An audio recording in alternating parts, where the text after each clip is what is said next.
Umaga po sa inyo lahat, mga kapatid. At napagod ako dahil sa pilgrimage kahapon ng mga youth, no, natin. Pero ang ganda naman, no, ng result at masaya po sila, no, sa pilgrimage na ginanap kahapon. So salamat sa Diyos sa inyong pagdarasal din na magiging successful, maging maganda yung ating pilgrimage ng mga kabataan. Okay?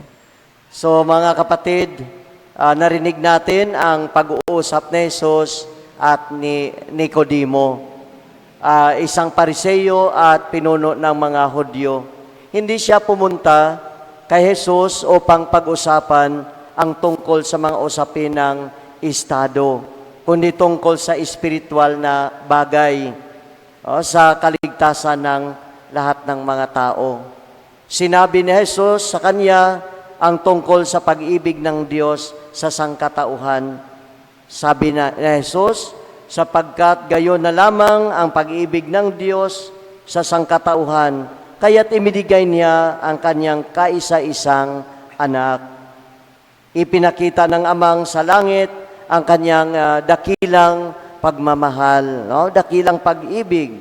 Ibinigay niya hindi ang isang lingkod, isang lang na propeta o isang anghel, kundi ang binigay niya ay ang kanyang anak, no, si Jesus.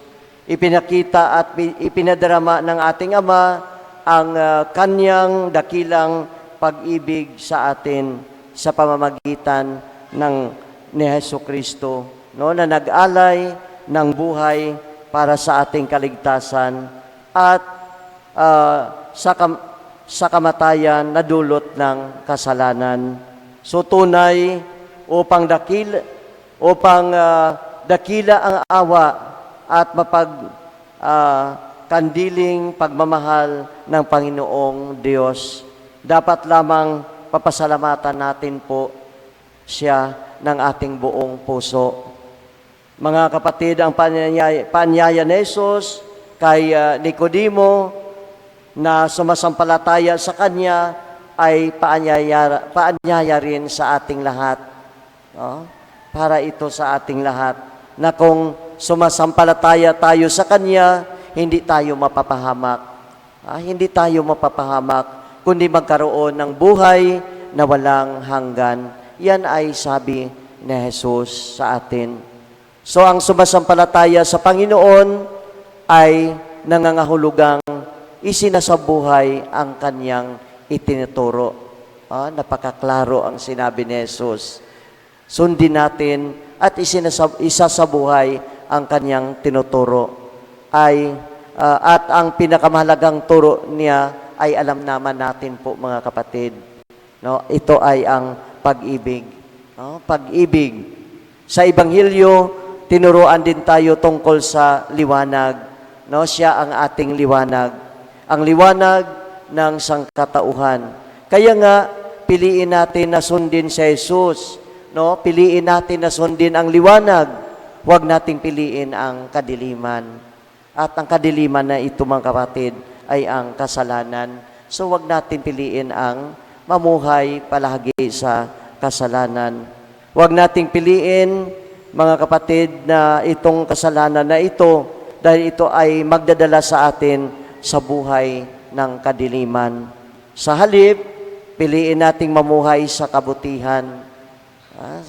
Iyan ang ini-encourage sa atin ng ating Panginoong Hesus. Mahirap mamuhay sa kabutihan. Diba? Napakahirap. Pero yan ang kanyang utos sa atin. Piliin natin ang kabutihan na mag-aakay sa atin patungo sa liwanag. No? Patungo sa ating kaligtasan. Narinig natin ang unang pagbasa, no? Kung paano na mga apostol sinunod ang utos ni Jesus. Ang magpahayag ng katotohanan at pag-ibig ng Diyos.